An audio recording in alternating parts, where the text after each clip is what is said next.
As mentioned in our live intro, we are Team 1B, and we did our project this semester on Comcast. Here's the agenda of what we are going to talk about in our presentation today. To begin, we are going to briefly go over Comcast business lines. Then we are going to talk about their current position in the market, as well as their main strategy. Following this overview, we are going to dive a little deeper into each of their business lines, giving a little background on each, including some of our findings from our research throughout the semester, along with recommendations for each line. Finally, we will wrap things up with some concluding thoughts. Comcast's business lines include cable communications, cable networks, broadcast television, filmed entertainment, and theme parks. As you all can see, cable communications, the line I did my research on, is by far their most significant line, making up approximately 72% of their profits last year. This comes as no surprise, especially given their roots. Founded in 1963, Comcast originally went by the name American Cable Systems and was a small cable operator based in Mississippi with 5 channels and 15,000 customers. Where are they now? Currently, they are the largest mass media and communications company in the world by revenue. They have over 21 million subscribers, and their stock price has risen steadily in the past couple years, aside from a recent dip when this chart was copied in last week. Regardless, Comcast has grown at an astounding rate. One Comcast Center in Philadelphia, the tallest building in Pennsylvania, which houses their corporate headquarters, pictured on the right, serves as a strong symbol of their growth. How has Comcast gotten to where they are now? A lot of this is attributable to CEO Brian Roberts, pictured in the middle, and his vision. A few years ago, Comcast made a big move in buying the majority of NBC Universal, which involved rebranding themselves by way of incorporating the famous NBC Peacock logo. In an interview following this deal, Roberts said, "One of my earliest experiences working in the company was being asked to be on Ted Turner's board, and I saw the value creation from owning networks was stunning. New channels, international opportunities, synergy, many things that Turner Broadcasting built for decades. And, ironically enough, while multitasking between slacking around checking my Twitter feed and trying to write up my SAP too, I came across a tweet that Comcast announced a bid to buy number 2 on this list of subscribers, Time Warner Cable, which was formerly owned by Time Warner, a company which merged with Ted Turner's company, Turner Broadcasting, nearly 20 years ago. The deal is for $45 billion in stocks and is still pending regulatory approval. This was a huge announcement that has had major implications on this project, as the potential synergy gained through this deal would give Comcast a huge advantage in the market. If you can remember on the last slide, Time Warner Cable was number 2 in subscribers to Comcast's 21 million with over 11 million. Number 3 on the list, AT&T, has just over 5 million. There are tons of articles online criticizing the deal, saying Comcast would own too much market share and would have too much leverage in negotiations with programmers of video content. This is kind of like the Walmart case, specifically how Walmart has tons of leverage in their negotiations with suppliers. Basically, it seems Comcast's strategy revolves around mergers and acquisitions. Each of their lines outside of cable communications has basically been an acquisition in and of itself. By combining their resources with Time Warner Cable, Comcast will have created economies of scale, thereby increasing net revenues and decreasing net costs. This would suggest cost leadership is also a large aspect of their strategy.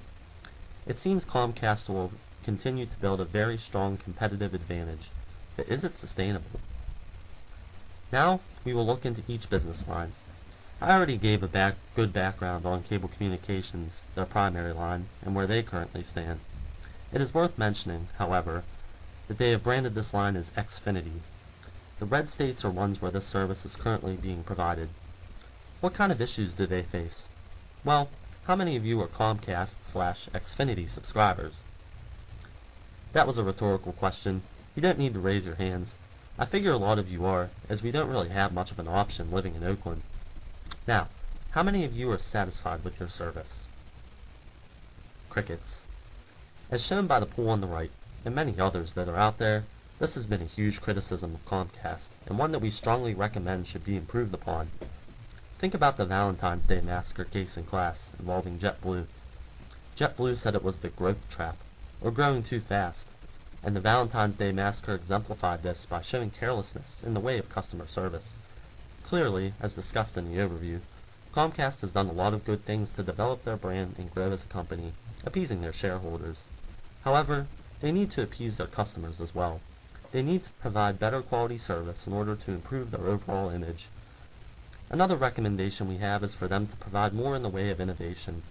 Typically, top players in their industries are known for advancement and innovation. Think about the Apple case and all of their innovations throughout the years. Think also about Google, who could prove to be a threat to Comcast with Google Fiber, a project that will provide an internet connection speed of 1 gigabyte per second for both download and upload, which is roughly 100 times faster than what most Americans have. Comcast is talking a big game, especially now, saying that the deal with Time Warner Cable will allow for more innovation, but they need to deliver on this, especially with a new generation of competitors, such as Google, that could be on the way. Now, while this is their most significant line, we also have some suggestions for their lesser lines as well. After all, if Comcast wants to continue to grow as a company, it may be a good idea to also draw some focus to their other lines. Okay, thank you, Stan. My name's Evan, and today I'm going to be talking about the Cable Networks division. So, when Comcast acquired NBC Universal in 2013, they took full control of their existing cable networks. And these include networks for general audiences such as CNBC, MSNBC, NBC Sports Network, and USA. And they also have a diverse niche lineup, which includes G4, Sprout, Clue, Esquire, Sci-Fi, Chiller, Mundos, and the Golf Channel. So Comcast's acquisition of NBC Universal saw various benefits arise, mostly in the form of cost reduction. So through this vertical integration, they were able to cut operating and production costs through the use of NBC's existing facilities, basically as opposed to Comcast having to acquire new space and assemble new equipment. And also, now that Comcast owns much of the content that they provide to end users, they've eliminated many licensing costs. So considering these points, it's apparent that Comcast has taken great strides toward maximizing efficiency by vertically integrating its entertainment products and its services as a provider. However, there are still some strategic issues that the firm must address if it wants to continue thriving within the cable networks industry. It seems that Comcast has historically been an expansionist company, so the firm must be a little wary of falling into a growth trap if it plans to acquire any additional networks. And this could actually potentially happen in the near future, as they've had plans to acquire Time Warner Cable. Also, another threat to the cable networks industry as a whole would be the emergence of other media forms, such as Netflix and various internet sources like illegal downloading. In order for Comcast specifically to sustain a competitive advantage in this environment, they must increasingly deliver new and exclusive content to consumers as a first mover, while also observing technological changes and remaining on the cutting edge of industry trends. And lastly, Comcast must actively communicate and negotiate with regulators such as the FCC, because regulatory sanctions could potentially have a major effect on the firm's profitability and overall ability to operate, as they can be quite limiting and essentially could put a network out of operation if one little thing falls out of line. All right, thank you, Evan. I'm Joe, and I'll be talking about Comcast broadcast television segment. Comcast Corporation's acquisition of NBC Universal on March 19th, 2013 is what gave them a competitive advantage and is what made them a very influential company in the broadcast television industry. This move established Comcast as a media titan and was a great strategic move on their part because it allowed them to take full control of the already well-established centerpiece of American news and entertainment. NBC Universal's history goes right in line with the emergence of broadcast television. Despite all of NBC Universal's prior success, it was extremely important for Comcast to integrate a strategy that ensured both companies' missions and objectives would fit together into a solid system. There is no doubt that this acquisition has been a success. However, we have some concern when looking at the segment's revenue and operating income. As previously shown, Comcast Corporation is broken down into 5 business segments. You can see by the figure shown that Comcast Broadcast Television segment generated revenues of over $7.1 billion. This was the third highest amount of revenue generated out of the 5 segments. However, out of the revenue, Comcast only had an operating income of $247 million, which, as you can see, is the lowest of the 5 segments. We understand that there are a lot of costs in the broadcast television industry. However, we recommend that Comcast finds a way to cut costs to do away with this disadvantage. Some ways they could achieve this are through more low-cost reality television shows and more news and talk segments. However, they need to be sure that at the same time they do not lose any of their audience. In order to remain successful, Comcast needs to pay close attention to industry trends in their external environment, especially technological change and advancements. Some of these threats are the massive upswing in usage of multi-screen and mobile platforms, cord-cutting, and consumer-generated content. We believe that NBC Universal can satisfy the new consumer demands as long as they position themselves accordingly to deal with these threats. There are some key factors for success that we recommend Comcast implements into their strategies in order to continue to be successful in this industry. We have developed suggestions for both near-term and intermediate action plans. In their near-term action plan, we recommend that they refine their revenue structure for mobile and tablet devices, place more emphasis on category targeting, and have more active sales development. As for the intermediate plan, we think Comcast should develop more advanced accessibility to mobile products, cross-platform programs over all digital platforms, and try to develop new sales partnerships. We believe that if Comcast keeps these recommendations in mind, their broadcast television segment can create new competitive advantages and continue to have great success. Hello, I'm Eric, and I will be talking about the theme park industry today. Many are aware of the brand power and broad appeal that Disney has. As the chart on the bottom right shows, Universal Studios are second with a 15% market share. The top 2 companies currently engage in practices in the southern United States where they can exploit year-round cash flows. Additionally, there is a high threat of substitution in this area.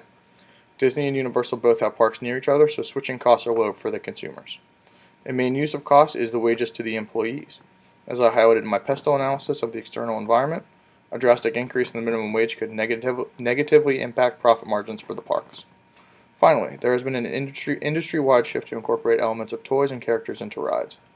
Obviously, Disney has been doing this for years because of the broad scope of their operations. Universal Studios, as I will elaborate on soon, created the Wizarding World of Harry Potter a few years back to compete. The main reason for this was because, as the graph on the bottom left shows, a quarter of the visitors are under the age of 18. Now that I have talked about the theme park industry as a whole, let me mention a few more important things about Universal Studios before I give my recommendations for the future. First, the main 2 Universal Studios parks are in Orlando, Florida and Hollywood, California. Many are unaware, however, that they have recently opened parks in Japan and Singapore as well. All of the parks are operated in a similar manner and provide customers with the same quality and attention to detail. As I mentioned before, customers have the high ability to switch parks very easily because of their relative location. Universal Studios look to eliminate this choice by choosing a cost leadership strategy with admission prices. By charging a few dollars less than their competitors, they are hoping to increase attendance and have customers spend more money inside of the park. Finally, the Wizarding World of Harry Potter opened in 2010 in Orlando. This section is themed as if customers were really in the movie, with Hogwarts, which is seen below, being a focal point of the park. Many want to even try the butterbeer that was used in the movie. They are currently building a similar park for the Hollywood location as well. Finally, I have 2 recommendations for the theme park business line of Comcast. First would be to open a new park in the northern part of the United States. As the map shows, California, Texas, and Florida have a large number of parks in them. Adding a park in the north would allow Universal to establish a strong relationship with customers in that region. Additionally, they would be able to operate without a Disney park being in that area. This would allow them to charge higher prices and gain more cash flows. We have talked a lot in class about fit. Many would ask if opening a park only operating in the spring, summer, and fall would properly align with our company. I believe that this would be an effective strategy and would positively differentiate themselves from Disney. The other recommendation I would have is to create a system to incentivize their employees. When people go to a theme park, they often remember how well they were treated and how effective the customer service was. If Universal Studios was able to promote an even better customer experience, as the flight attendants of Southwest Airlines have, they would be able to keep existing customers and encourage them to return. And now Dan will talk about the filmed entertainment sector. About filmed entertainment segment of Comcast business. A little segment background. Comcast Filmed Entertainment Division falls mostly under the umbrella of Universal Pictures. Universal's main business ventures include producing, licensing, marketing, and distributing live-action and animated movies, as well as live stage plays. In general, they create or purchase screenplays for movies in theater, which they in turn produce themselves via Universal Studios. They retain licensing rights for their productions as well as purchasing additional licensing. Despite a long-standing presence and status, Universal wasn't able to crack the top 5 in overall gross earnings and market share for major studios from 2005 until 2012. However, last year in 2013, Universal came in third overall in total gross earnings with $1.433 billion gross, good for a 13.1% market share. Through April 6th of this year, Universal currently ranks second overall in market share and gross earnings with a gross of $385.4 million and a market share of 14.8%. These are promising numbers that demonstrate Comcast's position as a top competitor on the rise in the filmed entertainment industry. I do, however, have some recommendations for Comcast moving forward. With Universal having healthy amounts of revenues coming in, now would be a good time to focus on trying to cut their operating costs. My first recommendation is to achieve greater levels of efficiency in their core competencies. Having lower costs leads to higher profit margins on revenues they're currently bringing in. My second recommendation for Comcast is looking into either buying an existing film equipment manufacturer or vertically integrating and starting up its own filming equipment manufacturer. I think that buying an existing equipment manufacturer company is a better option because they will already have a level of expertise, know-how, and operations in place. Conversely, if they feel they can attain a cost or price advantage by creating their own manufacturer, they should do so. By making their own manufacturer, they could open the possibility of selling in-house to itself at a discounted price, while having the ability to sell equipment elsewhere for a more expensive market price. Either way, with diversification or integration, they can't go wrong.